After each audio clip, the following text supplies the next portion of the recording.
عزیزان گرامی وقار، میلاد مصطفیٰ صلی اللہ تعالیٰ علیہ وسلم کی مناسبت سے جو محافل اور جو مجالس یہاں پر منعقد کی گئی ہیں، رسول کریم صلی اللہ تعالیٰ علیہ وسلم کی مولود پاک کی نسبت سے ہم جو محفل منعقد کرتے ہیں، سب سے پہلے میں آپ کو یہ بتا دوں اس کا فائدہ کیا ہے۔ برکات، رحمات یہ سب اترتی ہی ہیں، ثواب اپنی جگہ پر، لیکن ایک بڑا فائدہ یہ ہوتا ہے کہ اگر عشق رسالت مآب صلی اللہ تعالیٰ علیہ وسلم کی شمع مدھم ہونے لگتی ہے تو ان مجالس پاک سے وہ روشنی دوبالا ہو جاتی ہے، حضور کی امت حضور پاک صلی اللہ علیہ وسلم سے قریب ہو جاتی ہے۔ یہ مناسبتوں کے ذریعے ہمیں میرے آقا صلی اللہ تعالیٰ علیہ وسلم کی سیرت پاک پر بیان کرنے کا اور آپ سب کو سننے کا موقع ملتا ہے۔ ہر نوجوان بلکہ ہر بچہ اور ہر بوڑھا رسول کریم صلی اللہ تعالیٰ علیہ وسلم کے اخلاق و کردار کو سنتا ہے اور اس نبی پاک سے محبت کا جذبہ اس کے دل میں بڑھتا جاتا ہے۔ اس لیے کہ امام غزالی رحمۃ اللہ تعالیٰ علیہ نے اپنے ملفوظات میں ارشاد فرمایا، آپ سے جب سوال ہوا کہ امت جب قسم پرسی کے عالم میں ہو، امت کے اوپر برا وقت آئے تو اس کا علاج کس طرح سے کیا جائے، تو آپ نے فرمایا انہیں محبت رسول اور عشق رسول میں اور بڑھا دیا جائے۔ پوچھا گیا یہ کیسے ممکن ہے؟ محبت رسول اور عشق رسول کوئی ایسا تیل ہے کہ جو ڈال دیں تو آدمی اس سے بڑھ جائے، اس کی محبت میں اضافہ ہو جائے؟ آپ نے فرمایا دو چیزوں سے اس کے دل میں محبت رسول بڑھ جاتی ہے۔ پہلی چیز یہ ہے کہ وہ درود مبارکہ کی کثرت کرے، دوسری چیز یہ ہے کہ وہ سیرت مصطفیٰ کو زیادہ سے زیادہ پڑھے یا سنے۔ ان دو چیزوں سے وہ اللہ کے حبیب صلی اللہ تعالیٰ علیہ وسلم سے قریب ہو جائے گا اور امت پر آئی ہوئی بلائیں اور آفات اور یہ قسم پرسی کے جو ایام ہیں یہ ختم ہو جائیں گے۔ یہ دنیاوی فائدہ ہوا۔ آخرت کا فائدہ یہ ہے، اللہ کے حبیب صلی اللہ تعالیٰ علیہ وسلم کی حدیث ہے، صاف اس سے معلوم ہوتا ہے۔ حضور اکرم صلی اللہ علیہ وسلم نے فرمایا المرء مع من احب، آدمی قیامت کے دن اسی کے ساتھ اٹھایا جائے گا جس کے ساتھ دنیا میں وہ سب سے زیادہ محبت کرتا تھا۔ تم جس سے محبت کرتے تھے اسی کے ساتھ قیامت میں اٹھائے جاؤ گے۔ اور اس حدیث پاک کے بعد حضرت انس رضی اللہ تعالیٰ عنہ فرماتے ہیں فخر کرنے لگا میں اپنی زندگی پر، اس لیے کہ میں رسول پاک صلی اللہ علیہ وسلم سے دنیا میں سب سے زیادہ محبت کرتا ہوں، اور اللہ کے حبیب کے فرمان کے مطابق کل قیامت کے دن میں اپنے مصطفیٰ کے ساتھ اٹھایا جاؤں گا۔ میرے عزیزو، یہ ہے سیرت مصطفیٰ کی محفلوں کا فائدہ۔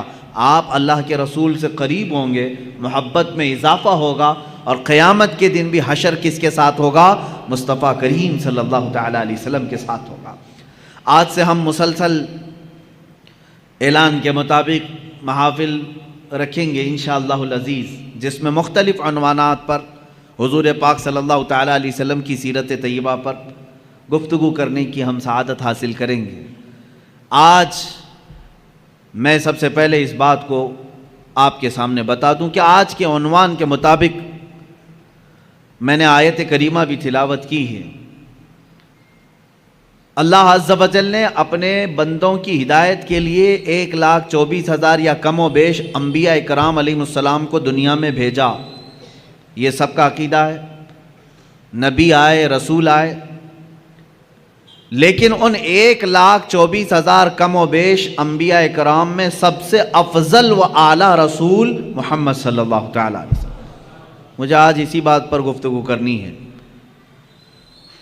کہ جن کے متعلق شعر کہنے والے نعت گو حضرات نے زندگی بھر مدح سرائی کی، قلم ٹوٹ گئے مگر تعریف کا حق ادا نہ ہو سکا۔ اخیر میں یہاں تک کہا لوگوں نے لا یمکن ثناء کما کان حقہ بعد از خدا بزرگ توئی قصہ مختصر۔ فارسی میں یوں کہا کہ آپ کی کما حقہ، جیسے آپ کی شان ہے ویسے تعریف تو کوئی کر ہی نہیں سکتا۔ حاصل کلام گفتگو کا یہ ہے خدا کے بعد اگر کوئی مرتبہ ہے تو اے پیارے حبیب وہ آپ کا مرتبہ ہے۔ اسی کی ترجمانی اعلیٰ حضرت فاضل بریلوی رضی اللہ تعالیٰ عنہ نے فرمائی آخری اپنے شعر میں، فرماتے ہیں لیکن رضا نے ختم سخن اس پہ کر دیا، خالق کا بندہ خلق کا آقا کہوں تجھے۔ ایک مقام ہے، خالق کا بندہ خلق کا آقا کہوں تجھے۔ ایک ہے رب تبارک و تعالیٰ کی ذات، اور اللہ کو چھوڑنے کے بعد پھر تمام مخلوق کی ذات۔ اللہ اور مخلوق کے درمیان اگر کوئی مرتبہ ہے تو وہ میرے آقا کا مرتبہ ہے۔ اتنا نہ بڑھاؤ کہ خدا تک پہنچ جائے، اور کبھی اتنا نہ گھٹاؤ کہ وہ عام بندہ بن جائے۔ اسی لیے اعلیٰ حضرت رضی اللہ تعالیٰ عنہ فرماتے ہیں ممکن میں یہ قدرت کہاں، واجب میں یہ عبدیت کہاں۔ یعنی اگر میں یہ سمجھ لوں کہ یہ قدرت کے برابر ہے حضور پاک کی ذات، یہ بھی جائز نہیں۔ میں حضور صلی اللہ تعالیٰ علیہ وسلم کو خدا نہیں کہہ سکتا، میرا عقیدہ نہیں ہے۔ ہم تثلیث کی طرح قائل نہیں ہیں، جیسے عیسیٰ علیہ السلام کو خدا کا بیٹا کہہ گئے۔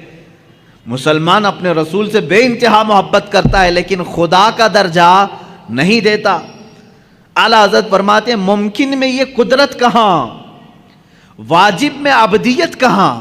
یعنی عام بندہ کہوں یہ بھی نہیں بنتا مجھ سے، قدرت کہوں یہ بھی نہیں بنتا۔ حیران ہوں، یہ بھی ہے خطا، یہ بھی نہیں وہ بھی نہیں، عام بندہ بھی نہیں اور قدرت بھی نہیں۔ حق یہ کہ ہیں عبد الہ۔ اعلیٰ حضرت رضی اللہ تعالیٰ عنہ نے اس کے جواب میں ارشاد فرمایا یعنی یہ قدرت بھی نہیں ہے اور ایک عام عبد بھی نہیں ہے، اب ہے کیا؟ اس کو ایک دوسرے شعر سے میں کہتا ہوں، میں مانتا ہوں اے عقل والو میرا محمد خدا نہیں ہے، میں مانتا ہوں اے عقل والو میرا محمد خدا نہیں ہے، مگر دلوں میں یہ نقش کر لو کہ وہ خدا سے جدا نہیں ہے۔ یہ ہے مقام مصطفیٰ صلی اللہ تعالیٰ علیہ وسلم۔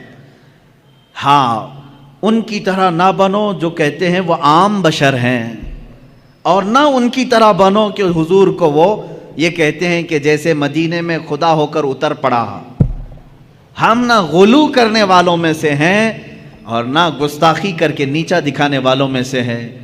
ہمارا عقیدہ اہل سنت کا یہ ہے، اللہ رب العزت کی ساری مخلوق میں اگر سب سے افضل کوئی انسان ہے وہ محمد رسول اللہ صلی اللہ علیہ وسلم۔ افضلیت مصطفیٰ صلی اللہ تعالیٰ علیہ وسلم پر ایک نہیں دو نہیں بے شمار دلیلیں موجود ہیں، قرآن کی بھی حدیث کی بھی۔ قرآن کہتا ہے تلک الرسل فضلنا بعضهم علی بعض، یہ وہ رسول ہیں جن میں سے ہم نے بعض کو بعض پر فضیلت دی ہے۔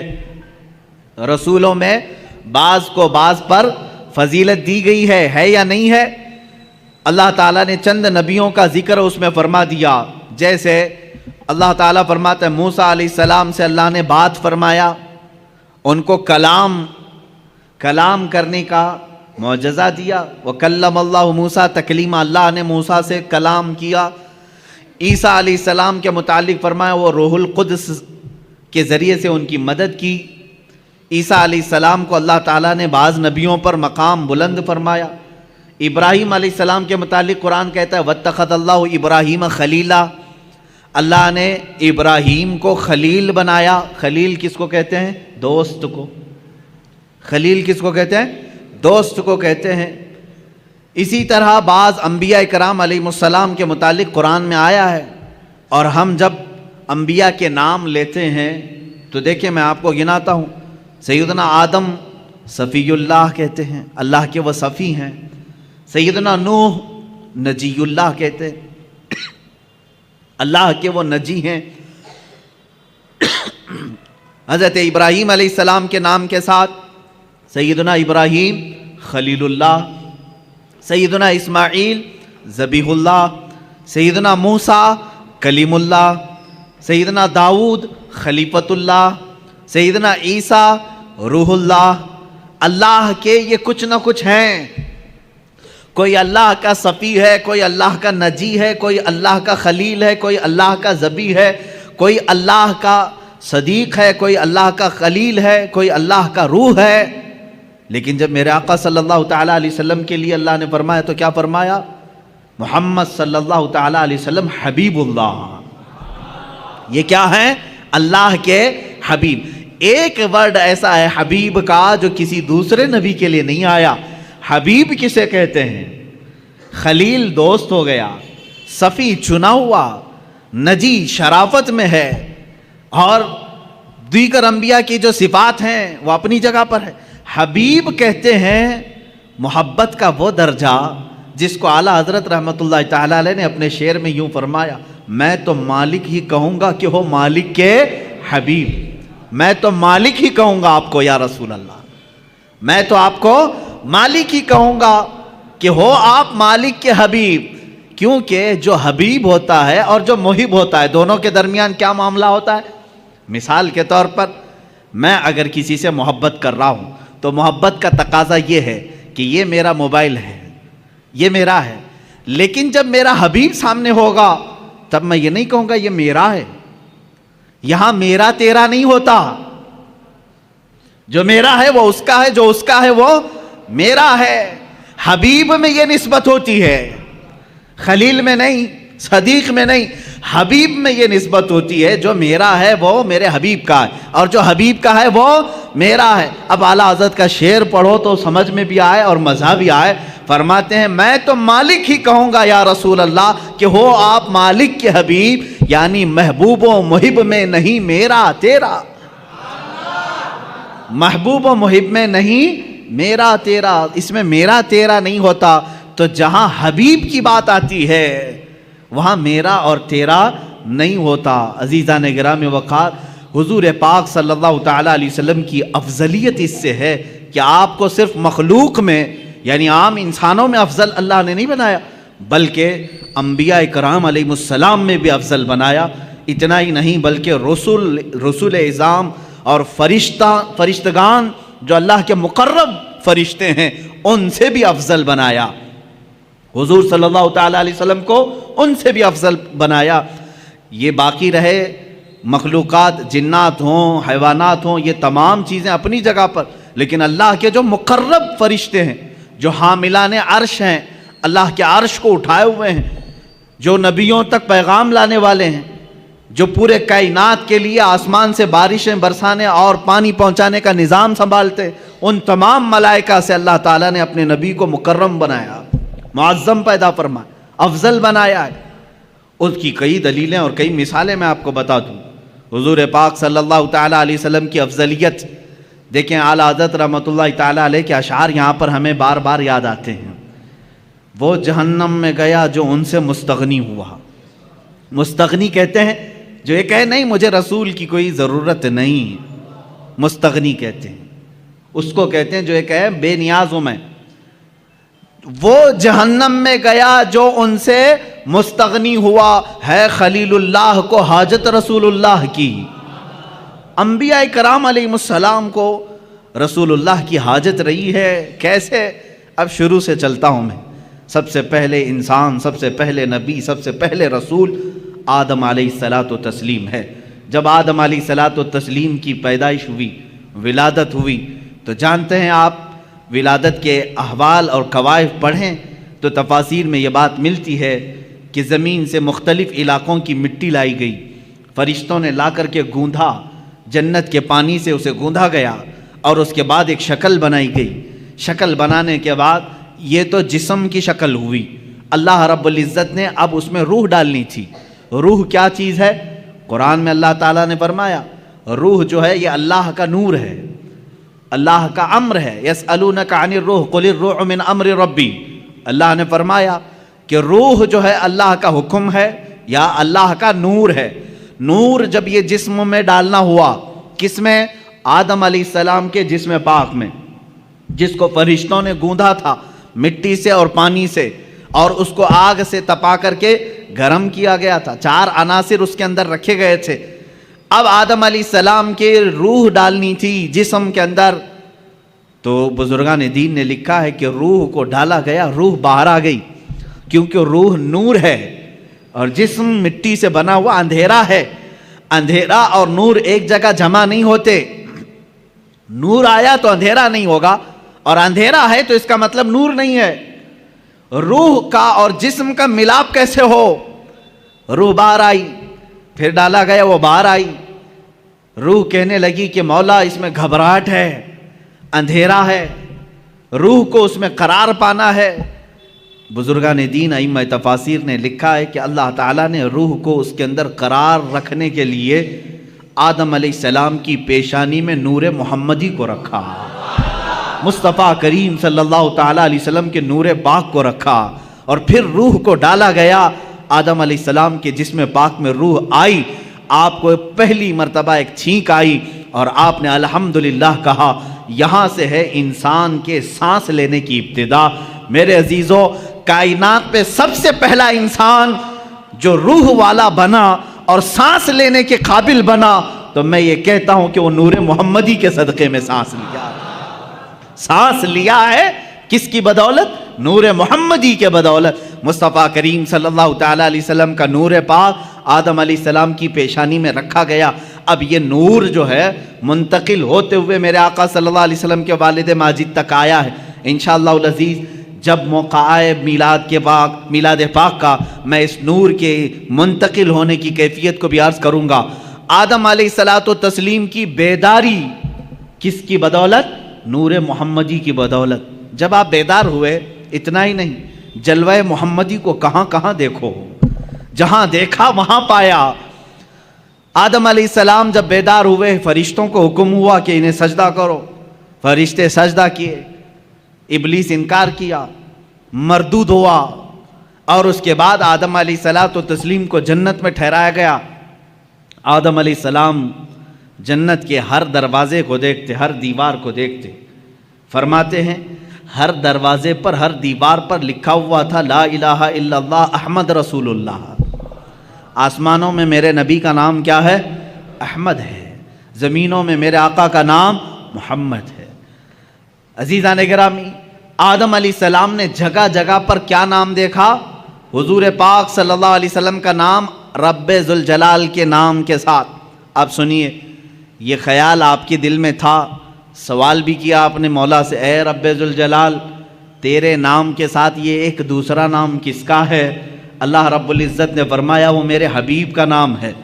وہ کہاں رہتا ہے؟ اللہ نے فرمایا وہ تو تیری ہی نسل میں بآخری زمانے میں پیدا ہوگا۔ یہ بات آئی گئی۔ آدم علیہ الصلوۃ والتسلیم کو اللہ تعالیٰ نے جنت میں ٹھہرانے کے بعد حکم فرمایا تھا، آپ کے جسم پاک سے حوا کو پیدا کیا گیا، اور اس کے بعد حکم ہوا کہ تم دونوں جنت میں ٹھہری رہو، لیکن ایک درخت تھا جنت میں جس کے قریب جانے سے اللہ نے منع فرمایا تھا، لا تقربا هذه الشجرہ، اس درخت کے قریب مت جانا۔ اللہ بہتر جانتا ہے وہ کیا حکمت تھی۔ اس درخت کے متعلق بڑے الگ الگ اقوال ہیں، وہ کون سا درخت تھا، کس پھل کا درخت تھا، لیکن بس اتنا تھا کہ اللہ نے وہاں جانے سے منع کیا تھا۔ ابلیس جو کہ شیطان ہو چکا تھا، اللہ نے اسے راندہ بارگاہ کر چکا تھا اور مردود بنا دیا تھا۔ ابلیس کا کام یہ تھا کہ وہ چیلنج کر دیا تھا اپنے رب تعالیٰ سے کہ میں اب آدم اور اس کی پوری اولاد کو گمراہ کرتا رہوں گا۔ اللہ تعالیٰ نے فرمایا کہ تجھے قیامت تک کا موقع ہے، جتنے لوگوں کو گمراہ کر سکتا ہے کر۔ ابلیس وہیں سے ابتدا کرتا ہے، آدم علیہ السلام سے ہی وسوسے ڈالنا شروع کیا۔ فوسوس لہما الشیطان، قرآن میں ہے ان دونوں کو وسوسہ ڈالا شیطان نے۔ کس کو؟ آدم علیہ السلام اور حضرت حوا کو، ہماری ماں کو اور ہمارے باپ کو وسوسہ ڈالا، یہ کہہ کر کے کہ تمہیں معلوم ہے اس درخت کے قریب جانے سے کیوں منع کیا ہے تمہیں اللہ نے؟ انہوں نے پوچھا کیوں؟ کہا اگر تم یہ درخت کا پھل کھا لو گے الا ان تکونا ملکین او تکونا من الخالدین، اس نے کہا کہ اگر تم یہ پھل کھا لو گے تو یا تو بڑے معزز فرشتے بن جاؤ گے یا تو ہمیشہ جنت میں ہی رہو گے، اور جو نہیں کھاتا وہ جنت سے نکل جائے گا۔ ان کو ایسا لگا کہ جنت چھوڑنا نہیں چاہیے۔ تو ہو سکتا ہے انبیاء کرام علیہ السلام کی بات ہے، میں بڑے ادب سے یہاں کہوں گا، آدم علیہ السلام اور حضرت بی بی حوا کے درمیان بات چیت ہوئی، آخر کار وہ پھل کھا لیے، قریب بھی گئے، پھل کھا بھی لیے، اور اللہ رب العزت کا عتاب ہوا۔ اللہ نے فرمایا اب اترو، تم زمین پر جاؤ۔ زمین پر اتار دیا گیا، دونوں کو الگ الگ اتارا گیا۔ حضرت آدم علیہ السلام کو اللہ تعالیٰ نے سرندیب پہاڑ پر اتارا، بی بی حوا کو جدہ میں عرب کے علاقے میں اتارا، دونوں الگ الگ زندگی گزارتے رہے، لیکن آدم علیہ الصلوۃ والتسلیم کو اس پھل کے کھانے پر افسوس رہا، روتے رہے، توبہ کرتے رہے، بار الہ تو نے منع کیا تھا، میں کھا لیا، تو مجھے معاف کر۔ آدم علیہ السلام سب سے زیادہ رونے والوں میں شمار ہوتے ہیں، اتنا روئے تھے کہ تقریباً 300 سال کا عرصہ گزر گیا تھا۔ آدم علیہ الصلوۃ والتسلیم نے بے انتہا آہو بکا کی اللہ کی بارگاہ میں۔ اب مجھے جو بات عرض کرنی ہے یہ پورے واقعے میں وہ اب حاصل کلام یہ ہے، آدم علیہ الصلوۃ والتسلیم 300 سال روتے رہے، جنت میں رہے، جنت سے اترے، زمین پر آئے، 300 سال رہے، روتے رہے، اللہ کی طرف سے کوئی پیغام نہیں، توبہ قبول ہوئی نہیں ہوئی اس کے متعلق کوئی اشارہ نہیں۔ 300 سال کے بعد خود اللہ قرآن میں فرماتا ہے ہم نے آدم کے دل میں ایک بات ڈال دی۔ وہ بات کیا تھی؟ فَتَلَقَّى آدَمُ مِن رَبِّهِ كَلِمَاتٍ، اللہ نے آدم علیہ السلام نے اپنے رب سے کچھ کلمات سیکھ لیے۔ وہ کلمات کیا تھے؟ آدم علیہ الصلوۃ والتسلیم 300 سال پہلے کی بات یاد کرنے لگے، جب اللہ نے میرے جسم میں روح ڈالی اور روح سے میں بیدار ہوا، جنت کی ہر کھڑکی ہر دروازے پر میں نے ایک نام دیکھا تھا میرے خدا کے نام کے ساتھ۔ یہ بات یاد آئی، وہی کلمہ یاد آیا، وہی کلمہ یاد آیا جو جنت کی ہر در و دیوار پر لکھا ہوا تھا۔ تب آپ نے عرض کیا اے مولا، جس کا نام تو نے اپنے نام پاک کے ساتھ لکھا ہے، اگر وہ تیرا محبوب ہے تو اس کی بدولت میری توبہ کو قبول فرما لے۔ اللہ رب العزت نے فوراً جبرائیل امین کو بھیجا اور فرمایا فتاب علیہ، اللہ نے تمہاری توبہ قبول کر لی۔ اللہ توبہ کے قبول ہونے میں اتنی سرعت، اتنی جلدی، اتنی تیزی اگر کسی نام کی وجہ سے ہے تو محمد عربی صلی اللہ علیہ وسلم کی۔ قرآن نے یہی کہا ہے اگر اے مومنو اگر تم اپنی جانوں پر ظلم کر لو، گناہ ہو جائے تو کہاں آؤ؟ قرآن میں ہے مسجد میں آؤ نہیں، کعبے میں آؤ نہیں، اے مومنو تم میرے رسول کے پاس آؤ۔ جاؤکا، اے رسول یہ تمہارے پاس آ جائیں، اور اگر آپ ان کے لیے سفارش کر دیں تو اللہ ان کی توبہ قبول کرے گا۔ اب اندازہ کریں آدم علیہ الصلوۃ والتسلیم کی توبہ قبول ہوئی، برکت کس کی تھی؟ محمد عربی صلی اللہ علیہ وسلم کی۔ مصطفیٰ کریم صلی اللہ تعالیٰ علیہ وسلم کا نام پاک آپ نے لیا اور دعا قبول ہوئی۔ اب سنیے ایک اور مزے کی بات، بعض روایات میں یہ بات ملتی ہے کہ آدم علیہ السلام خوش ہوئے، جبرائیل آئے جنت سے پیغام لے کر، اللہ تعالیٰ نے آپ کی توبہ قبول فرمائی۔ آدم علیہ السلام نے کہا وہ نام اتنی برکت والا، وہ نام اتنی عظمت والا، وہ نام اللہ رب العزت کی بارگاہ میں اتنے مقام و مرتبے والا، اے مولا اس نام پاک کی ذات اور اس کی ہستی کا ایک بار مجھے بھی تو دیدار کرا دے، ایک بار مجھے دیدار کرا دے۔ جو لوگ یہ کہیں کہ حضور پاک صلی اللہ علیہ وسلم کو 40 سال کے بعد نبوت ملی تھی، وہ یہ بات سنیں، ابھی دنیا وجود میں ہی نہیں آئی، کوئی بچے نہیں ہوئے آدم علیہ السلام کے، تب آدم علیہ السلام عرض کر رہے مولا اس شکل محمدی کو میں دیکھنا چاہتا ہوں جس کی بدولت میری دعا قبول ہوئی۔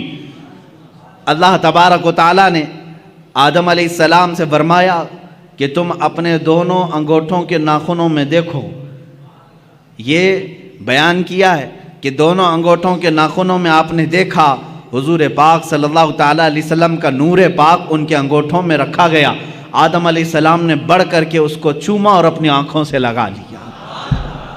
یہ ہمارا بھی آج طریقہ ہے، ظاہر سی بات ہے اصلی اولاد وہی ہے جو اپنے باپ کے طریقے پہ چلتی ہے۔ محمد صلی اللہ تعالیٰ علیہ وسلم، ہم کس کے طریقے پر چل رہے ہیں؟ باپ کے طریقے پر چل رہے ہیں۔ جو باپ کا نہ ہو اسے تکلیف ہو۔ ہم آدم علیہ السلام کی آل میں ہیں، اولاد میں ہیں، ہم اپنے باپ کے طریقے پر چل رہے ہیں۔ عزیزان گرامی وقار، مجھے یہاں پر افضلیت مصطفیٰ عرض کرنی ہے، میرے آقا صلی اللہ تعالیٰ علیہ وسلم کی بات میں کمپیر اور موازنہ کر کے نہیں دکھا سکتا، کیونکہ حضور صلی اللہ علیہ وسلم نے فرمایا اس طرح نہ کرو کہ ایک نبی کو گراؤ دوسرے نبی کو بڑھاؤ۔ سارے انبیاء کرام علیہ السلام نبوت اور رسالت میں برابر ہیں، لیکن کچھ خصوصیتیں اللہ نے ان کو عطا کی ہیں۔ اس کا مطلب یہ نہیں کہ ہم کسی بھی دوسرے نبی کی توہین کریں گے، ہرگز نہیں۔ ہر نبی کا اپنا مقام ہے، ہر نبی کا اپنا ایک مقام و مرتبہ ہے، لیکن میرے مصطفیٰ صلی اللہ علیہ وسلم کی شان پاک الگ ہے۔ اعلیٰ حضرت فاضل بریلوی رحمۃ اللہ تعالیٰ علیہ نے فرمایا ہے، خدا کی رضا چاہتے ہیں دو عالم۔ ساری دنیا کس کی رضا چاہتی ہے؟ آپ کیا کہتے ہو، کیا چاہتے ہو؟ اللہ ہم سے راضی ہو جائے۔ کون نہیں کہتا؟ انبیاء کہہ رہے ہیں اللہ راضی ہو جائے، اولیاء کہہ رہے ہیں اللہ راضی ہو جائے، جنات کہہ رہے ہیں اللہ راضی ہو جائے، فرشتے کہہ رہے ہیں اللہ راضی ہو جائے، حتیٰ کہ نباتات، حیوانات سارے یہ کہتے ہیں اللہ راضی ہو جائے۔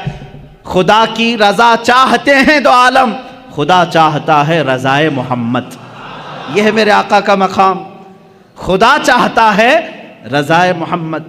اب دیکھیں حضور پاک صلی اللہ تعالیٰ علیہ وسلم کی افضلیت پاک، حضرت بی بی رابعہ بصریہ رضی اللہ تعالیٰ عنہ سے پوچھا گیا، قرآن میں کوئی ایسی آیت جو پوری امت کے لیے بہت حوصلے والی ہو، کون سی ہے؟ بعض لوگ یہ کہتے ہیں اللہ نے فرمایا لا تقنطوا من رحمت اللہ، تم اللہ کی رحمت سے نا امید مت ہو، فَإِنَّهُ يَغْفِرُ الذُّنُوبَ جَمِيعًا إِنَّ اللَّهَ يَغْفِرُ الذُّنُوبَ جَمِيعًا، اللہ بے شک سارے گناہوں کو معاف کرے گا۔ آیت ہے کہ نہیں حوصلہ دلانے والی؟ اللہ نے فرمایا اے لوگو اللہ کی رحمت سے نا امید مایوس نہ ہو، اللہ سارے گناہوں کو معاف کرے گا۔ بعض لوگ یہی کہتے ہیں یہ آیت ہے حوصلہ دلانے والی، بہت حوصلہ ہے، لیکن حضرت رابعہ بصریہ فرماتی ہے نہیں، میں سمجھتی ہوں ایک دوسری آیت ہے۔ پوچھا گیا وہ کون سی ہے؟ کہا سورہ والضحیٰ میں ہے، اللہ تعالیٰ نے فرمایا وَلَسَوْفَ يُعْطِيكَ رَبُّكَ فَتَرْضَىٰ، اے رسول ان قریب آپ کو آپ کا رب اتنا دے گا کہ آپ راضی ہو جائیں گے۔ کہا اس میں امت کی کیا بھلائی ہے؟ سوال کیا تھا؟ امت کے لیے، تمام انسانوں کے لیے حوصلے والی کوئی آیت ہے، بخشش والی کوئی آیت ہے؟ تو وہ بعض علماء نے کہا لا تقنطوا من رحمت اللہ، یہ آیت ہے رحمت کی، اللہ کی رحمت سے مایوس نہ ہو، اللہ سب گناہ معاف کرے گا۔ اس سے تو سمجھ میں آ رہا ہے کہ لوگوں کے گناہ معاف ہوں گے، لیکن رابعہ بصریہ فرما رہی ہیں نہیں، آیت یہ ہے رسول کو اللہ فرما رہا ہے اے رسول آپ کو اللہ اتنا دے دے گا کہ عنقریب آپ کو اتنا دے گا کہ آپ راضی ہو جائیں گے۔ تو اس میں تو رسول کی رضا کی بات ہے، یہاں تمام انسانوں کا کیا بھلا ہے؟ حضرت رابعہ بصریہ فرماتی ہیں اس لیے کہ ہمیں معلوم ہے رسول اس وقت تک راضی نہیں ہوں گے جب تک سب کی بخشش نہ ہو جائے، جب تک سارے ایمان والوں کی بخشش نہ ہو جائے تب تک رسول راضی نہ ہوں گے۔ یہ سب سے بڑی آیت رحمت ہے کہ رسول کی رضا جب تک نہ ہوگی اللہ دیتا رہے گا، دیتا رہے گا۔ عزیزان گرامی، افضلیت مصطفیٰ صلی اللہ تعالیٰ علیہ وسلم، انبیاء کرام کو جو مقامات ملے وہ اپنی جگہ پر ہے، اس لیے کہ شاعر نے کہا ہے کہ حسن یوسف دم عیسیٰ ید بیضاداری، آنچے ہمہ خوباں دارند تو تنہا داری۔ یا رسول اللہ صلی اللہ علیہ وسلم، یوسف کا حسن بھی آپ کے اندر ہے، عیسیٰ علیہ السلام کی قوت و طاقت جو آپ مردوں کو زندہ کرتے تھے آقا آپ کے اندر وہ بھی جمال ہے۔ حسن یوسف دم عیسیٰ ید بیضا، عیسیٰ علیہ السلام کی قوت اور موسیٰ علیہ السلام کے معجزوں کا کمال بھی آپ کے اندر ہے۔ آنچے ہما خوباں دارند، یہ سارے نبی جتنے معجزے رکھتے تھے یا رسول اللہ تو تنہا داری، آپ کے اکیلے کے اندر وہ سب موجود ہیں، وہ ساری چیزیں اللہ نے آپ کو انعام میں عطا کی۔ میں تفصیل سے اگر بتاتا چلوں تو سارے معجزات ایک الگ عنوان ہے، انشاءاللہ 12 روز کے اندر معجزات مصطفیٰ بھی میں عرض کروں گا، لیکن اولیاء انبیاء اکرام علیہ السلام میں افضلیت جس رسول کو حاصل ہے وہ میرے آقا صلی اللہ علیہ وسلم کی شان۔ دیکھیں اللہ تبارک و تعالیٰ نے حضور اکرم صلی اللہ تعالیٰ علیہ وسلم کو اولین کا بھی سردار بنایا، آخرین کا بھی سردار بنایا۔ خود میرے آقا فرماتے ہیں انا سید الاولین والآخرین، میں اولین کا بھی سردار ہوں، آخرین کا بھی سردار ہوں، اور یہی سرداری ہی تو ہے۔ سب سے بڑی افضلیت کہاں ثابت ہوتی ہے؟ اس وقت جب اللہ رب العزت معراج میں اپنے حبیب کو بلا رہا ہے، ایک طرف لن ترانی ہے، ایک طرف لن ترانی، لن ترانی قرآن میں آئی ہوئی آیت میں بتا رہا ہوں۔ موسیٰ علیہ السلام اللہ رب العزت کی بارگاہ میں بار بار یوں عرض کر رہے تھے ربی ارینی، اے اللہ تو مجھے اپنا جلوہ دکھا دے، اے اللہ تو مجھے اپنا دیدار کرا دے۔ اللہ فرماتا ہے لن ترانی، اے موسیٰ تو ہرگز مجھے نہیں دیکھ سکے گا. لن عربی میں تاکید کے لیے آتا ہے, نفی تاکید, کہ تم ہرگز نہیں دیکھ سکو گے. کس کو کہا جا رہا ہے؟ موسیٰ علیہ السلام. آپ نے بار بار اصرار کیا تو اللہ تعالیٰ نے فرمایا ٹھیک ہے, کوہ طور پر آ جاؤ, کوہ طور پر آ جاؤ, نالین نیچے اتارو. موسیٰ علیہ السلام کو کیا کہا جا رہا ہے؟ نالین, چپل اپنے نیچے اتارو, کوہ طور پر آؤ. اور اللہ رب العزت اپنی پوری ذات نہیں, اپنی ایک تجلی کا اظہار تم پر کرے گا. اگر دیکھ سکو تو دیکھ لو, اس کے بعد دوسری منزلیں ہوں گی. قرآن کی آیت ہے 9ویں پارے کی, اللہ فرماتا ہے فَلَمَّا تَجَلَّى رَبُّهُ لِلْجَبَلِ جَعَلَهُ دَكَّا وَخَرَّ مُوسَىٰ صَعِقًا. اللہ تعالیٰ نے حکم فرمایا موسیٰ سامنے والے پہاڑ کی طرف دیکھتے رہو, اس درخت کی طرف جو پہاڑ کے اوپر ہے. اس درخت پر اللہ رب العزت نے اپنے جمال کی, جلال کی تجلیات میں سے سوئی کے ناکے سے بھی کم, سوئی کا ناکا ہوتا کتنا ہے؟ بہت چھوٹا سا, سوئی کی انی, اس سے بھی کم حصہ اپنی تجلی کا, اپنی نور کا ظاہر فرمایا. قرآن کہتا ہے جعلہ دکا, پورا پہاڑ زلزلہ میں تبدیل ہوا, زلزلے میں آ گیا, پورا پہاڑ جل گیا. وَخَرَّ مُوسَىٰ صَعِقًا, اور غش کھا کر کے موسیٰ علیہ السلام زمین پر گر گئے, غش کھا گئے, دیکھ نہیں سکے. کس چیز کو؟ جو سوئی کے ناکے کے برابر رب ذوالجلال کی تجلی تھی. فَلَمَّا أَفَاقَ قَالَ سُبْحَانَكَ تُبْتُ إِلَيْكَ. جب انہیں ہوش, جب وہ بیدار ہوئے, موسیٰ علیہ السلام نے کہا اے اللہ تیری بلندی ہو, تیری پاکی ہو, میں رجوع کرتا ہوں اپنی اس بات سے جو پہلے کہہ رہا تھا کہ اے اللہ تو مجھے دکھا دے. پھر دوبارہ انہوں نے یہ بات نہیں کہی کہ اے اللہ تو مجھے دکھا دے, اے اللہ تو مجھے اپنا دیدار کرا دے. یہ تو موسیٰ علیہ الصلوۃ والتسلیم کی شان ہے, کیونکہ اللہ تعالیٰ نے فرمایا کسی بشر میں یہ طاقت نہیں کہ وہ براہ راست اپنے رب کو دیکھ سکے. کسی بشر کے اندر یہ آنکھیں دی نہیں گئیں کہ وہ براہ راست اپنے پیدا کرنے والے خالق کو دیکھ سکے. لیکن یہی معاملہ جب میرے آقا کے ساتھ ہوا, 26 رجب المرجب ہے, اللہ کے حبیب صلی اللہ تعالیٰ علیہ وسلم اپنے دولت قدے پر حضرت ام ہانی کے گھر پر آرام فرما رہے ہیں. جبرائیل امین آئے اور آ کر کے میرے آقا صلی اللہ تعالیٰ علیہ وسلم کو بیدار کر رہے ہیں. تو بیداری کا طریقہ بھی بتایا گیا ہے. انہوں نے اپنی پیشانی حضور کے تلووں سے لگائی, ٹھنڈک سے آپ بیدار ہوئے. پوچھا جبرائیل اس وقت آنا کس بات کا ہے؟ جبرائیل نے کہا اللہ تعالیٰ آپ کو آسمانوں کی سیر کرانا چاہتا ہے, جنت, دوزخ, عرش, کرسی, لوح و قلم کے دیدار کرانا چاہتا ہے. اے رسول گرامی وقار, آج آپ کی معراج کا وقت ہے, آپ کی معراج کی شب ہے, اللہ تعالیٰ آپ کو اپنی زیارت کرانا چاہتا ہے.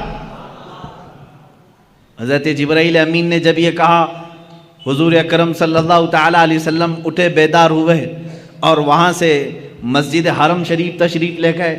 براق آپ ہی کے لیے بنائی گئی سواری, اس پر اس سے پہلے نہ کوئی سوار ہوا, نہ ان کے بعد کوئی سوار ہوا. یہ حضور کی خصوصیات میں سے ہے. براق کی تیز رفتاری ایسی تھی جہاں تک ایک نگاہ پہنچتی ہے وہاں اس کا پہلا قدم ہوتا تھا. براق کی تیز رفتاری, رسول کریم صلی اللہ تعالیٰ علیہ وسلم اس پر جلوہ فرما ہو کر آسمانوں کے سفر پر گئے. لیکن اس سفر میں میرے آقا کی افضلیت تمہیں جگہ جگہ میں بتاؤں. اللہ اکبر. حرم پاک سے مسجد اقصی تک کا سفر تو قرآن میں اللہ نے بیان کیا ہے. سبحان الذی اسری بعبدہ لیلا من المسجد الحرام الی المسجد الاقصی. پاک ہے وہ ذات جس نے اپنے بندے کو رات کے ایک چھوٹے سے وقت میں مسجد حرم سے مسجد اقصی تک کا سفر کرایا. مسجد اقصی کسے کہتے ہیں؟ بیت المقدس جو فلسطین میں ہے, جو ہمارا قبلہ اول ہے. پہلے ہم اسی کی طرف منہ کر کے نماز پڑھتے ہیں. حضور پاک صلی اللہ تعالیٰ علیہ وسلم مسجد اقصی گئے تو سفر کے درمیان یہاں مسجد اقصی آنے کا کیا مطلب ہے, کیا وجہ ہے؟ یہاں آئے حضور پاک صلی اللہ تعالیٰ علیہ وسلم تو دیکھا آپ تنہا نہیں تھے. آدم علیہ السلام سے لے کر عیسیٰ علیہ السلام تک جتنے نبی دنیا میں آئے سب کے سب وہاں جمع تھے, سب کے سب جمع تھے. حضور پاک صلی اللہ علیہ وسلم جیسے ہی تشریف لائے, سبوں نے حضور اکرم صلی اللہ علیہ وسلم کا استقبال کیا. اللہ کے حبیب صلی اللہ تعالیٰ علیہ وسلم پیدا ہونے کے اعتبار سے سب سے آخری زمانے میں آئے ہیں, لیکن جب مسجد اقصی میں گزر رہے تھے تو سب سے آگے مصلی پر آپ تشریف فرما تھے. سب سے پہلے آپ مصلی پر تشریف لے گئے. آپ نے انبیاء کرام علیہ السلام کی امامت فرمائی. اب یہ ایک الگ نماز ہے، جبکہ نماز تو معراج کے بعد ہم کو ملی. وہ نماز انبیاء کی مخصوص نماز تھی، وہ تو صرف میرے آقا کی امامت دکھانی مقصود تھی.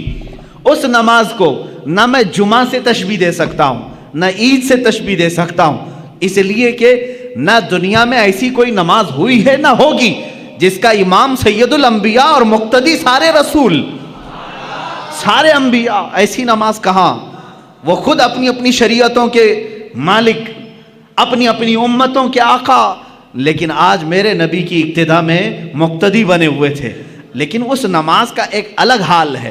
حضور نے امامت فرمائی. امام ہی خطبہ دیتا ہے یا نہیں؟ جمعہ میں جو نماز پڑھایا وہی خطبہ دے رہا ہے، عید میں جو نماز پڑھایا وہی خطبہ دے رہا ہے. لیکن اس نماز کا حال ایسا نہیں تھا. حضور نے امامت تو فرمائی، خطبہ سب سے پہلے آدم علیہ السلام نے دیا، پھر ابراہیم علیہ السلام نے دیا، پھر اسماعیل علیہ السلام نے دیا، پھر موسیٰ علیہ السلام نے دیا، پھر عیسیٰ علیہ السلام نے دیا. کئی انبیاء کرام علیہ السلام خطبہ دے رہے تھے. یہ کیا خطبہ تھا؟ ہر نبی آتے تھے محمد عربی صلی اللہ علیہ وسلم کی تعریف بیان کرتے تھے. میرے عزیزوں، پھر کہتے ہو مولود کی محفل شرک و بدعت ہے. ان انبیاء کرام کو کیا فتویٰ دو گے جو نبی بازو بیٹھے ہیں اور ان کی تعریف میں وہ مدح سرائی کر رہے ہوں؟ حضور پاک صلی اللہ تعالیٰ علیہ وسلم کی تعریف بیان کرنا، یہی تو مولود کی محفل ہے، یہی تو میلاد کی محفل ہے. میلاد کی محفل میں مجھے بتاؤ کیا گانے بجانے ہوتے ہیں؟ کیا ڈھول باجے ہوتے ہیں؟ یہاں سیرت مصطفیٰ بیان کی جا رہی ہے. یہی تو ہم بیان کر رہے ہیں. اللہ کے نبی سب سے اعلیٰ ہیں، سب سے افضل ہیں، سب سے اشرف ہیں، سب سے اکرم ہیں.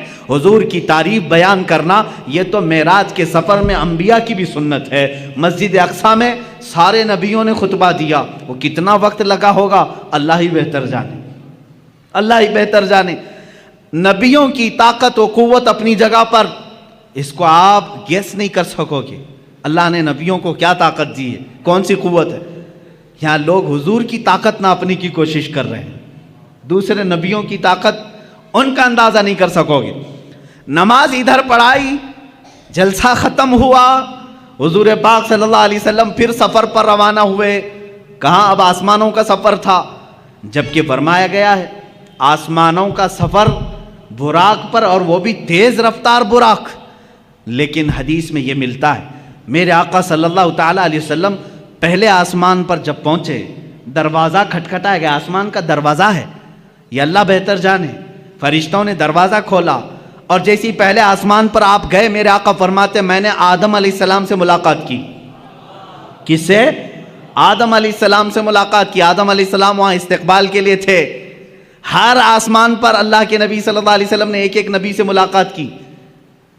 حضرت یوسف علیہ السلام سے، حضرت عیسیٰ علیہ السلام سے. ساتویں آسمان پر حضرت ابراہیم علیہ السلام تھے.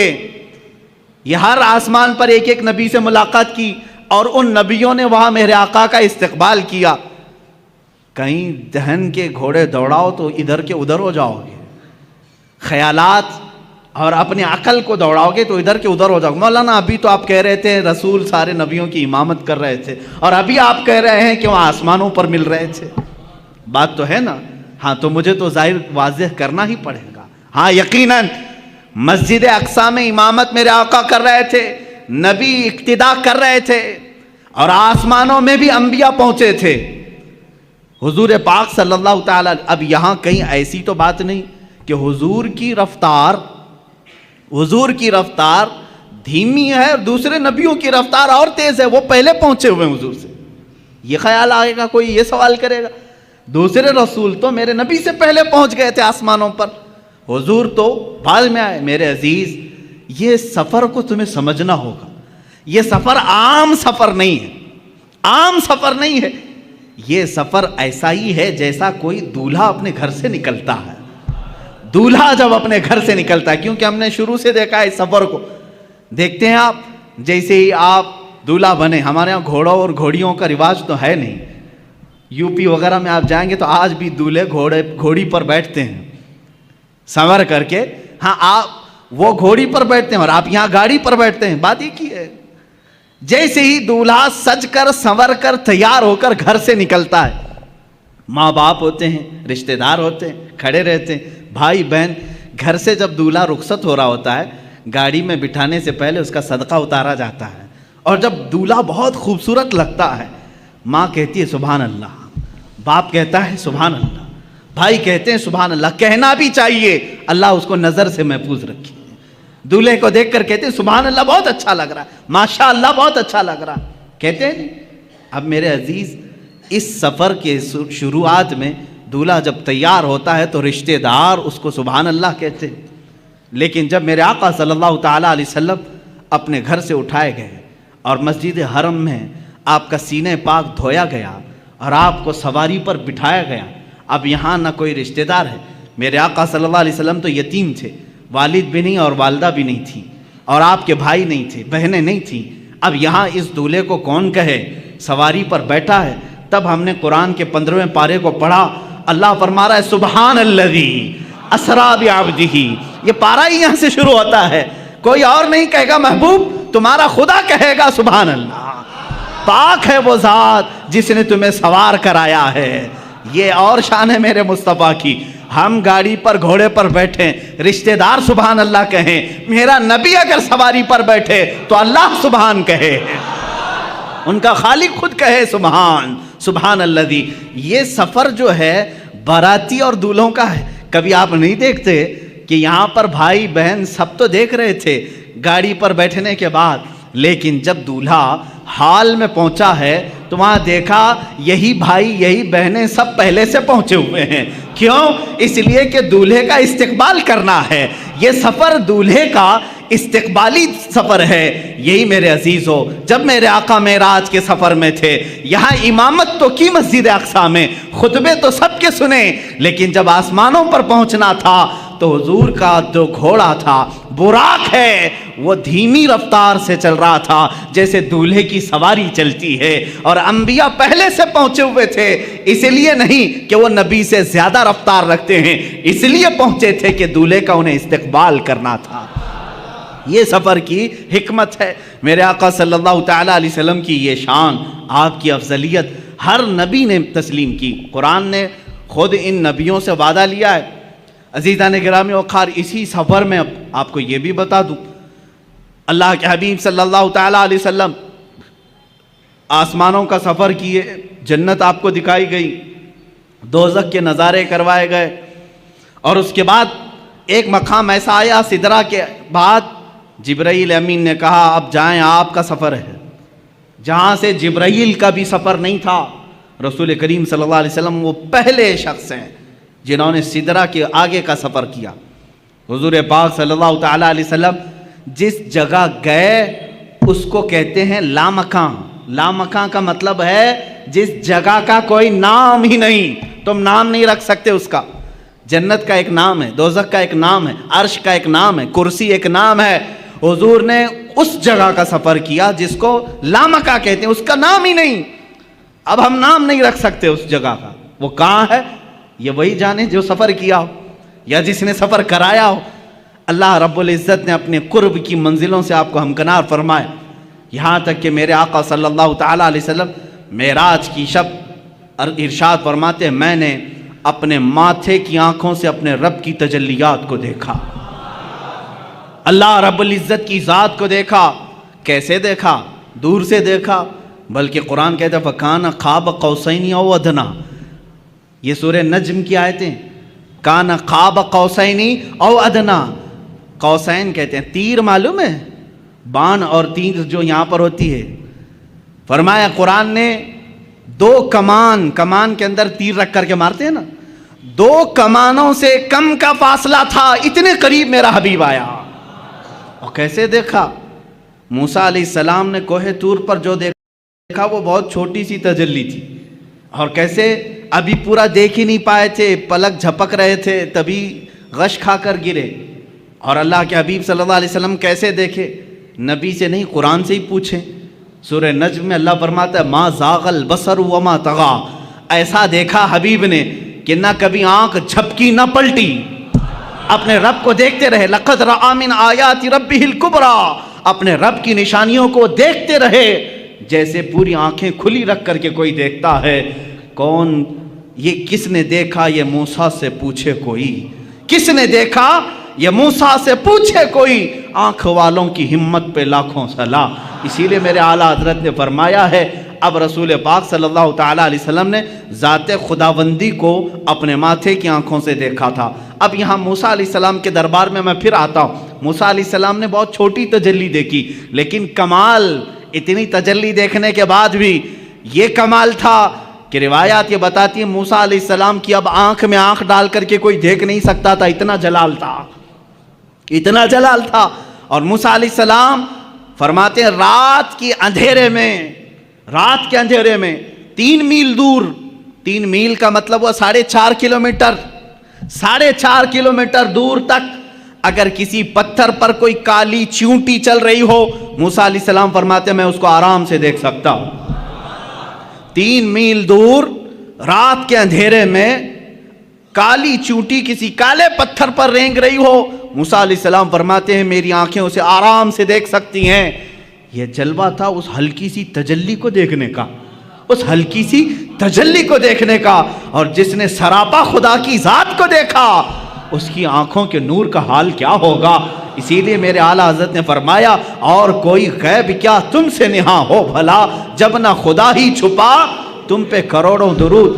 اعلیٰ حضرت رحمۃ اللہ تعالیٰ علیہ نے فرمایا ہے یا رسول اللہ دل فرش پر ہے تیری نظر، سر عرش پر ہے تیری گزر، دل فرش پر ہے تیری نظر، ملکوت و ملک میں نہیں کوئی شے وہ جو تجھ پہ آیا نہیں۔ کون سی ایسی چیز ہے جو رسول پاک سے چھپی ہوئی ہے؟ موسیٰ علیہ السلام جب رات کے اندھیرے میں 3 میل دور دیکھ سکتے ہیں تو اے سنیوں کیا ہمارا یہ عقیدہ نہیں ہو سکتا 4000 کلومیٹر دور مدینہ طیبہ سے ہمارا آقا ہم غلاموں کو دیکھ رہا ہے، محفل پاک کو ہماری وہ ملاحظہ فرما رہے ہیں۔ عزیزان گرامی وقار رسول کریم صلی اللہ تعالیٰ علیہ وسلم کی افضلیت پاک انبیاء کرام علیہ السلام کی زندگیوں سے۔ اب پھر میں موسیٰ علیہ السلام ہی کی بات کروں۔ جب آپ سنتے ہوں گے معراج کے واقعات تو یہ بات تو ضرور سنتے ہوں گے 50 نمازیں دی گئی تھی حضور کو امت کے لیے تحفہ، لیکن کم کس نے کرایا؟ موسیٰ علیہ السلام نے۔ یہ 4تھے آسمان پر یا 5ویں آسمان پر ملتے تھے، حضور پاک صلی اللہ تعالیٰ علیہ وسلم سے ملاقات ہوئی، رب تعالیٰ کے متعلق پوچھا، کہا آپ کی امت یہ 50 نمازیں نہیں پڑھ سکے گی، کم کرائیں۔ 5 کم ہوئی، 5 کم ہوئی، 5 کم ہوئی، 9 مرتبہ میرے آقا گئے۔ کہاں پر؟ اپنے رب کی بارگاہ میں 9 مرتبہ۔ یہاں سب پہلے سے طے تھا، نمازیں بچنی 5 ہی ہیں۔ اللہ کو تو معلوم تھا، اللہ رب العزت قادر مطلق ہے، یہ 9 مرتبہ گھومنے پھرنے کا معاملہ کیا ہے؟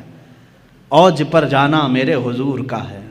حضور پاک صلی اللہ تعالیٰ علیہ وسلم بار بار جا رہے ہیں۔ موسیٰ علیہ السلام کو جب معلوم تھا کہ یہ امت 5 سے زیادہ نہیں پڑھ سکتی تھی تو جب 50 حضور لے آئے تھے سیدھے کہہ دیتے اے رسول جائیں ڈائریکٹ 45 کم کرا کے آ جائیں۔ موسیٰ علیہ السلام نے ایک بار بھی نہیں کہا اور کم کرائیں، کتنا یہ نہیں، اور کم کرائیں، اور کم کرائیں۔ 5 بچے رہ گئے جبکہ موسیٰ علیہ السلام اب بھی کہہ رہے تھے اور کم کرائیں۔ یہ حدیث پاک میں اللہ کے نبی صلی اللہ علیہ وسلم نے آخر میں فرمایا اب مجھے حیا آتی ہے کم کرانے میں۔ حضور نے آخر میں فرمایا اب اس کی حکمت جو سیرت نگار بزرگان دین ہیں فرماتے ہیں بات در حقیقت نمازوں کے کم کرانے کی نہیں تھی۔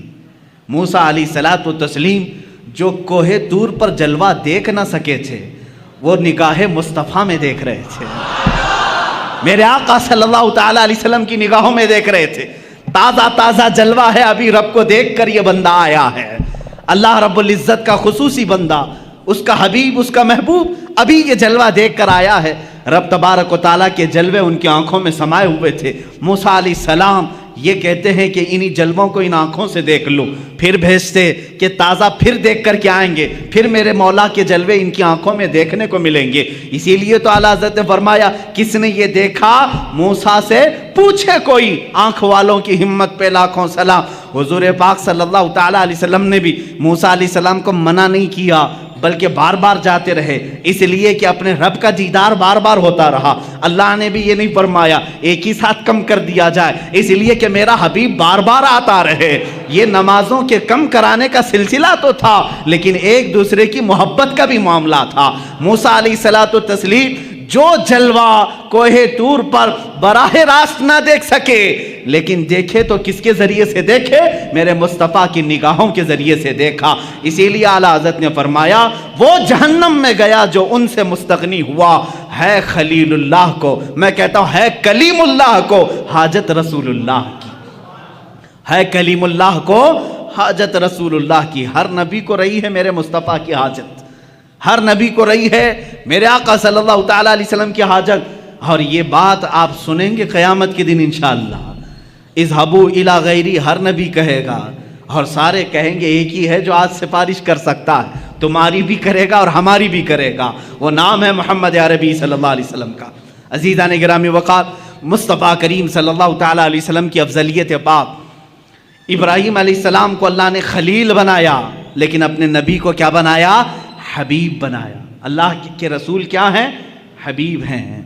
اور ان کے بعد اب یہاں پر حضور پاک صلی اللہ تعالیٰ علیہ وسلم کے صبر کو لیں، شکر کو لیں، آپ کے تمام جلال موسوی کو، جمال عیسوی کو، حسن یوسفی کو لیں، سب چیزوں میں ایک نرالی شان دکھتی ہے۔ حسن کی بات آئی ہے تو عرض کروں، یوسف علیہ السلام کو حسن جو ہے معجزے میں ملا تھا۔ معجزہ کسے کہتے ہیں؟ معجزہ وہ جو عام انسان کی سمجھ میں نہ آئے، عام انسان کی سمجھ میں نہ آ سکے۔ یوسف علیہ السلام اتنے حسین تھے، اتنے حسین کہ لوگ یہ سمجھتے تھے، سوچتے تھے کیا انسان بھی ایسا ہو سکتا ہے؟ اتنا حسین۔ لوگ آج فلمیں بنا کر کے ان کا کیریکٹر دکھا رہے ہیں، تم کہاں سے یوسف کا ثانی لا سکو گے؟ نہیں پیدا کر سکو گے۔ بلکہ ان کے زمانے کے لوگ تو یہ کہتے تھے ہمیں تو یہ لگتا ہے فرشتہ ہے، بعض تو کہتے تھے کہ فرشتہ ہے، انسان ایسا کیسے ہو سکتا ہے؟ حسن جو ان کو ملا تھا، جمال، وہ معجزہ تھا، معجزہ تھا یوسف علیہ السلام کا حسن۔ اور بڑے واقعات ہیں قرآن پاک میں، پورا سورہ یوسف ہے۔ ان کے جمال پر کون کون فریفتہ نہیں تھا؟ ان کے جمال ہی نے، ان کے حسن ہی نے ان کو کنویں تک پہنچایا، کنویں سے پھر زلیخا کے گھر میں پہنچایا، بازار مصر میں، مصر کے بازار سے زلیخا کے گھر میں، زلیخا کے گھر سے جیل میں، جیل سے پھر وزارت عظمیٰ کی کرسی میں۔ یہ حسن ان کو اتنی منزلیں طے کراتا رہا، کیونکہ حسن و جمال ان کا تھا، لیکن حاسدین بڑھتے گئے۔ ایک بات یاد رکھنا، کوڑھی سے کوئی حسد نہیں کرتا، کوڑھی سے کوئی حسد نہیں کرتا، حسن والے سے ہی حسد کرتا ہے۔ اگر تمہارا کوئی حاسد ہے تو شکر کرو اللہ کی بارگاہ میں، کوئی تو نعمت ہے میرے اندر اس لیے حسد کر رہا ہے۔ کوڑ والے سے کون حسد کرے گا؟ جو کھوڑ پھٹ کا ہوتا ہے اس سے حسد نہیں کیا جاتا، حسن والے سے حسد ہوتا ہے۔ جس کے پاس کوئی دولت ہو اس سے حسد ہوتا ہے۔ بہرحال یوسف علیہ السلام اس کے شکار ہوتے رہے، لیکن ان کے حسن کے متعلق قرآن کا مشہور واقعہ، زلیخا بہت فریفتہ تھیں، وارفتہ تھیں یوسف علیہ السلام پر۔ عورتیں تانا دینے لگیں کہ یوسف جوان ہے، زلیخا شادی شدہ عورت ہے، شادی شدہ ہونے کے باوجود ایک نوجوان کے حسن کے چکر میں پڑ گئی۔ ان تمام تانوں کو سن کر کے زلیخا نے ایک دعوت کی تھی۔ دعوت میں شہر کی امیر عورتوں کو بلایا تھا، سب کے ہاتھوں میں ایک لیمو اور ایک چھری دی تھی، کہا میں جب کہوں تب یہ کاٹ دینا۔ یوسف علیہ السلام کو سجا سنوار کر کے اس نے اس کمرے میں بلایا۔ جب وہ آئے تو یوسف علیہ السلام کمرے میں جیسے داخل ہوئے، زلیخا نے کہا اے عورتوں، اے بیبیوں، اپنے لیمو کاٹ دو۔ عورتیں وہ حسن یوسف کو پہلی بار دیکھ رہی تھی، پہلی بار دیکھ رہی تھی، اور یوسف علیہ السلام کا جمال دیکھنے میں ایسے ماہ ہو گئیں، غرق ہو گئیں، ڈوب گئیں کہ لیمو چھوٹ گیا، انگلیاں کٹ گئیں، انگلیاں، چاروں انگلیاں کٹ گئیں، تیز چاقو دیر ہوگی، سب کٹ گئی۔ یوسف علیہ السلام جب چلے گئے تب انہیں لگا ارے انگلیاں کٹ گئیں۔ مجھے یہ بتاؤ، یہ واقعہ آپ نے سنا تھا نا؟ قرآن کا واقعہ ہے، سورہ یوسف 12ویں پارے میں یہ موجود ہے، جا کر پڑھ لینا۔ یہ حسن یوسف ہے، لیکن آؤ حسن مصطفیٰ کے دربار میں۔ میرے آقا صلی اللہ تعالیٰ علیہ وسلم کا جمال کیا تھا؟ میرے آقا صلی اللہ تعالیٰ علیہ وسلم کے جمال کے متعلق خود میرے آقا فرماتے ہیں ان اخی یوسف اصبح وانا ملیح. یوسف علیہ السلام نہایت ہی گورے رنگ کے تھے. میرے آقا کی زبان سے پہلے سنتے ہیں نا حضور کا حسن کیسا ہے. یوسف علیہ السلام، حضور خود فرماتے ہیں میرے بھائی یوسف، کیونکہ سارے نبی آپس میں بھائی ہیں. حضور فرماتے ہیں میرے بھائی یوسف اجلی رنگت کے تھے اور اللہ نے مجھے گلابی رنگت عطا کی ہے. اجلی رنگت اور گلابی رنگت میں تھوڑا فرق ہے. اجلی رنگت جیسے ظاہر سی بات ہے سورج جب دوپہر کے وقت آ جائے ہر کوئی اس پر نگاہیں ٹکا کر نہیں رکھ سکتا، دیکھ نہیں سکتا. ہے تو بہت اجلا لیکن دیکھنے کی تاب سب کی نہیں ہوتی. لیکن وہی رات کی ٹھنڈی وقت جب چاند طلوع ہوتا ہے، چاند کی بھی روشنی سفید ہے لیکن ٹھنڈک اتنی ہے کہ اس پر نگاہیں باندھ کر دیکھی جا سکتی. یہ میرے آقا صلی اللہ علیہ وسلم کے حسن کا انداز تھا کہ یوسف علیہ السلام کو دیکھے کوئی تو ان کے آنکھوں کو ہو سکتا ہے ایک بار ان کا حسن خیرہ کر جائے، لیکن میرے آقا کو دیکھنے والے کی حالت یہ ہوتی کہ وہ نگاہیں بند کرنا بھول جاتا، دیکھتا ہی رہتا دیکھتا ہی رہتا دیکھتا ہی رہتا. یہاں تک کہ ام معبد کے متعلق آپ نے سنا ہوگا، مدینے کے راستے میں رہنے والی ایک خاتون، وہ ہر گزرنے والے کی ضیافت کرتی تھی. اس راستے سے جو بھی گزرتا تھا اس کو اپنے گھر سے کھانا کھلاتی تھی، دودھ پلاتی تھی. ام معبد، یہ مکہ سے مدینے کے بیچ میں جو راستہ ہے وہاں گھر تھا ام معبد کا. ہجرت کا جب موقع تھا میرے آقا کا، حضور صلی اللہ علیہ وسلم اور حضرت ابوبکر اسی راستے سے گزر رہے، رات کا وقت تھا، ام معبد کا گھر آیا. حضرت ابوبکر نے کہا آقا یہ بڑی مہمان نواز عورت ہے، بہت اچھی ضیافت کرتی ہے، ایک رات یہاں رک جاتے ہیں. اللہ کے نبی وہاں رک گئے. ام معبد نے دیکھا مہمان آئے. اتفاق ایسا، ام معبد کہتی ہے میری زندگی میں پہلی رات ایسی آئی تھی جب میرے گھر میں دودھ کا ایک قطرہ بھی نہیں تھا، کچھ بھی نہیں تھا، کچھ بھی نہیں تھا. جو بکریاں تھی وہ ان کے شوہر چرانے کے لیے لے گئے تھے، نہیں لائے، 2 دن 3 دن کے بعد آتی تھی. آج ایسا تھا کہ ایک بوڑھی بکری جو ہڈیاں نکالی ہوئی تھی اور پیٹ اندر جا چکا تھا، تھن سوکھ چکے تھے، وہ چوکھٹ کے پاس بندھی ہوئی تھی. ام معبد نے استقبال تو کیا، آ جاؤ قیام کرو، لیکن کھانے کے لیے میرے گھر میں کچھ بھی نہیں ہے. حضور پاک صلی اللہ تعالیٰ علیہ وسلم نے فرمایا اے ام معبد اگر تم اجازت دے دو تو یہ گھر کے باہر بندھی ہوئی بکری سے میں تھوڑا سا دودھ دوہ لوں، دودھ نکال لوں. ام معبد نے کہا اگر یہ دودھ دینے کے لائق ہوتی تو میرے گھر میں کیوں رہتی، دوسری بکریوں کے ساتھ چرنے کے لیے جا چکی ہوتی. حضور پاک صلی اللہ تعالیٰ علیہ وسلم نے فرمایا تم ہمیں اجازت دے دو، بکریوں کا دودھ نکالنا ہمارا کام ہے. اللہ کے حبیب صلی اللہ تعالیٰ علیہ وسلم سے اس نے کہا اگر قطرہ 2 قطرہ مل جائے تو نکال لو، اگر قطرہ 2 قطرے مل جائیں تو دوہ لو. مصطفیٰ کریم صلی اللہ تعالیٰ علیہ وسلم اس بکری کی پشت پر اپنا بایاں ہاتھ رکھا، سیدھا ہاتھ اس کی تھن پر رکھا. صدیق اکبر فرماتے ہیں میری آنکھوں میں اچانک یہ معجزہ دکھا کہ بکری صحت و تندرست ہو گئی، توانا ہو گئی، اس کے تھن دودھ سے بھر گئے. اللہ کے حبیب صلی اللہ تعالیٰ علیہ وسلم دودھ دوہتے رہے، نکالتے رہے، پیالے بھرتے رہے. ام معبد کے گھر میں جتنے پیالے تھے سب دودھ سے بھر گئے. اور اس دن ام معبد کہتی ہے میری ساری بکریاں مل کر جو دودھ نہیں دیتی تھی، میری کمزور بوڑھی بکری نے اتنا دودھ ایک رات میں دیا تھا.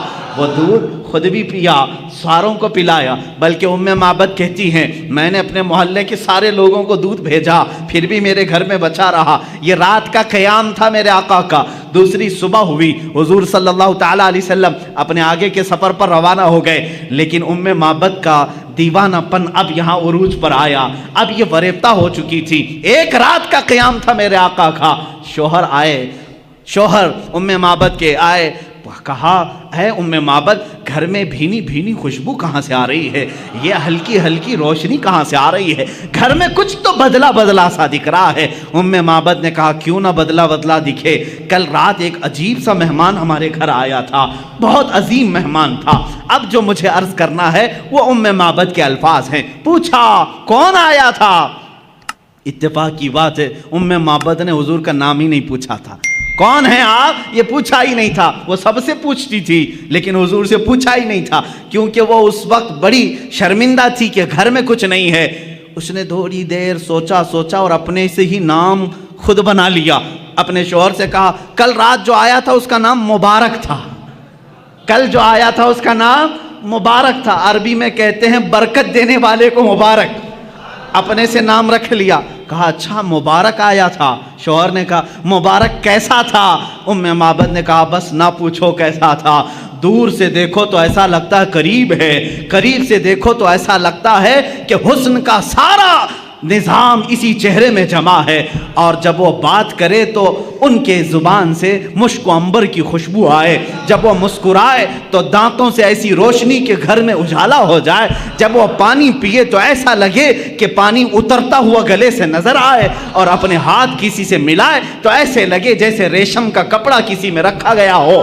ان کے ہر عضو کو, ان کے جسم کو, ان کے جمال کو وہ بیان کرتی رہی. میرے پاس الفاظ نہیں ہیں میرے عزیزو. ام معبد کی حدیث پڑھو آنکھیں بھیگ جاتی ہیں. میرے نبی کا جمال وہ بیان کرتی رہی. اب ابو معبد جو شوہر ہے وہ کہتے ہیں بس کر ام معبد, اتنی تعریف تو آج تک میں نے پورے عرب میں کسی کی نہیں سنی. شعر و شاعری کرنے والے بھی اتنی تعریف نہیں کرتے جتنی تعریف تو کر رہی ہے. اب ام معبد سے کہا اب میری زندگی کا ایک ہی مقصد ہے کہ اس مبارک سے ایک بار ضرور ملوں گا, اس مبارک سے ایک بار ضرور ملوں گا. کہا اس مبارک کا نہ میں نے پتہ پوچھا نہ ایڈریس پوچھا, وہ کہاں سے آیا تھا کہاں گیا یہ بھی مجھے نہیں معلوم.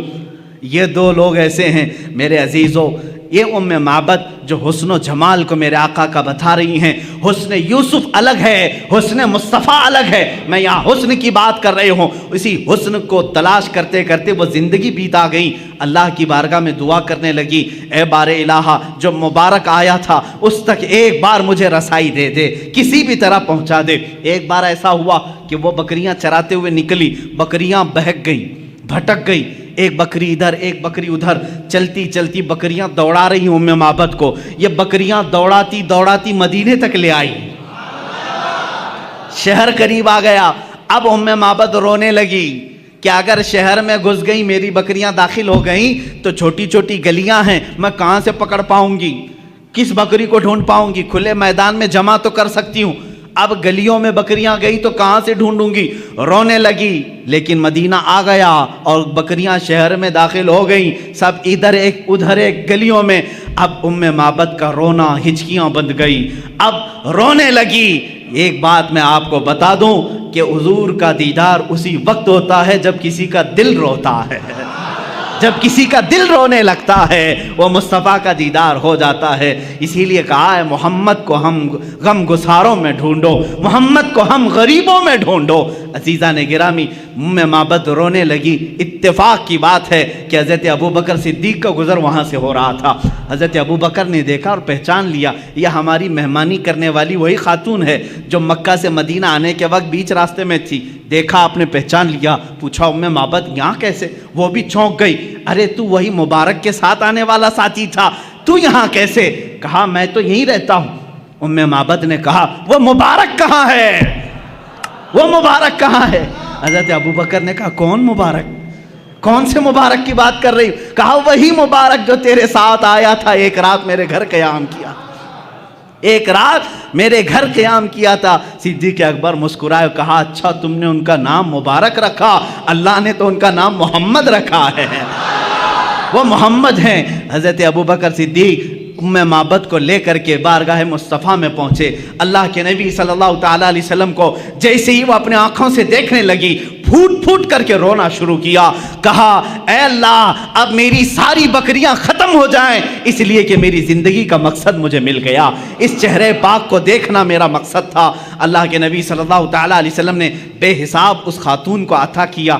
جانتے ہو وہی بوڑھی بکری, وہی ہڈیاں نکالی ہوئی بکری جو دودھ دینے کے لائق نہیں تھی, موت کا انتظار کر رہی تھی, پورے زمانے مصطفیٰ میں پورے محلے کو دودھ دیتی تھی, زمانے ابو بکر صدیق میں دودھ دیتی رہی, زمانے عمر فاروق میں دودھ دیتی رہی, زمانے عثمان ابن عفان میں جا کر کے اس بکری کا انتقال ہوا. عزیزان گرامی یہ تھی میرے مصطفیٰ کریم صلی اللہ تعالیٰ علیہ وسلم کے حسن و جمال کی کیفیت کہ جو ایک بار دیکھ لے وہ زندگی پھر اسی حسن کی یاد میں گزار دے, اسی حسن کی یاد میں گزار دے.